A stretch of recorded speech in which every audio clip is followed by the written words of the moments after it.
রাগী teacher school আসবো না বলেও যখন চলে আসে।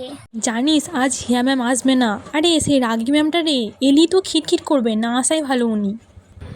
এই তোদের পড়াশোনা শিখিয়ে কী লাভ? তোরা তো মূর্খই থেকে গেলি, মানে তোদের পড়াশোনা শিখিয়ে কোনোই ফায়দা নেই আমার। একটা ম্যামকে রেসপেক্ট করতে জানিস না। সরি ম্যাম, সরি, বুঝতে পারিনি, ভুল হয়ে গেছে, আর হবে না ম্যাম। কিসের ভুল? এগুলো মাফ করার মতো ভুল নয়।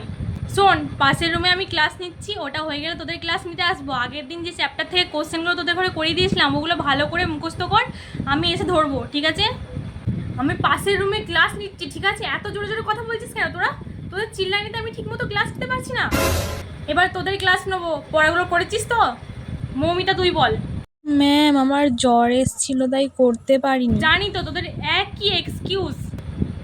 মৌমিতা তুই চিল্লানোর বেলা তখন তোর জ্বর থাকে না, আর পড়া করার সময় তোর জ্বর চলে আসে। তুই বল। ম্যাম আমি মামার বাড়ি গিয়েছিলাম, আমার মামার বিয়ে ছিল, তাই। তোদের মতো জঘন্য ক্লাস আমি নিতে পারবো না। পরদিকে আমি বলে দিচ্ছি, তোদের মতো জঘন্য ব্যাচকে আমি পড়াতে পারবো না।